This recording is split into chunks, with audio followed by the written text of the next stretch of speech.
Saya nggak tahu. Kan kalau masalah Coach Sintayong dilirik negara lain, ya itu kan saya nggak bisa melarang. Yang pasti Coach Sintayong sama saya bersepakat kontraknya sampai Juni, dan ada tugas yang kita sepakatin ketika kita bisa meloloskan tim U23 kita, ya group stage kan sekarang ada 16 ke 8 besar. Nah, otomatis kontraknya kita perpanjang sampai 2027. Itu kesepakatan profesional. Jadi kalau misalnya Coach Sintayong ada pilihan ke negara lain, saya nggak bisa larang. Tapi kesepakatan bersama saya sebagai profesional, ya kontraknya sampai Juni.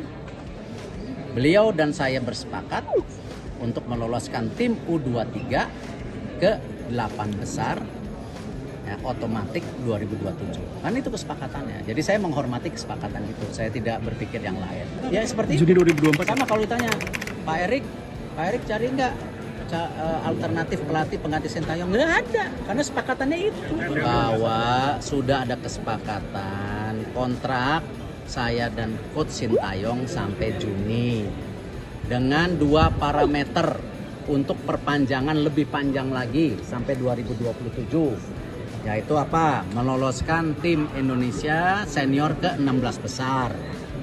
Kedua, meloloskan tim U23 kita ke 8 besar. Itu kesepakatannya. Dan kalau terjadi, automatically kita bicara sampai 2027. Nah, apakah saya puas dengan Coach Sintayong? Puas. Tapi kan saya dididik selama ini sebagai profesional. Nggak boleh pakai perasaan. Artinya apa?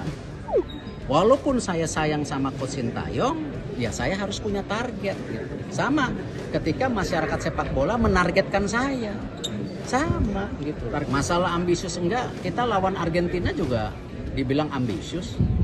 Tapi ya kita harus berani mencoba gitu. Dan apalagi kalau kita lihat dari 24 pemain yang pergi kemarin, 11 di bawah U23. Dari starter kita yang bermain ya itu 5 sampai 6 di bawah U23. Jadi ya kita mesti berani sebagai bangsa, jangan misalnya ya enggak. Ya, oh ini kita peringkat sekian lawan peringkat sekian sudah pasti kalah, so saya nggak terima. Artinya kita harus coba yang terbaik, siapa tahu seri, siapa tahu menang gitu kan. Kalau nggak usah main bola. Lawan Vietnam sangat bagus, ya. Lawan Irak awal-awalnya banyak kekurangan di back kita, di defense kita, ya. Lalu juga lawan Jepang memang ya jauh lah, ya jauh. Lawan Australia sebenarnya kita bermain bagus, tetapi yang kita mesti belajar dari Australia bagaimana setiap kesempatan menggolkan mereka dapatkan.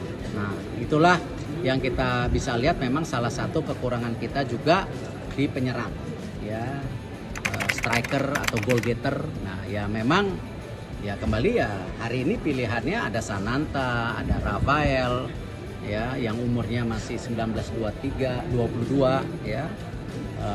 Ya kita harus beri kesempatan mereka bisa main lebih baik lagi. Ada Hoki Caraka 19 tahun, ya mudah-mudahan bisa lebih baik lagi. Saya tidak pernah membedakan mana naturalisasi, mana pemain Indonesia, siapapun yang bawa merah putih, itulah bangsa kita, ya. Dan yang penting mereka mau bergabung dan punya target sama-sama. Ya kita masih menunggu Tom Hey untuk di midfielder dan Oramangun, ya. Itu di posisi depan, dan Ragnar Oramangun ini keponakannya Pak Dubes Indonesia di China, ya jadi namanya juga Oramangun. Ya, jadi ya kita itu 2, kita masih nunggu juga Nathan yang umurnya 21, siapa tahu bisa masuk ke U23, tapi Tom Hey sama Oramangun untuk kualifikasi Piala Dunia kalau bisa ikut bermain di bulan Maret kalau bisa. Karena ini kan tentu semua perlu bantuan stakeholder daripada pemerintah, DPR, semua untuk bisa merealisasi, nggak bisa saya kerja sendiri.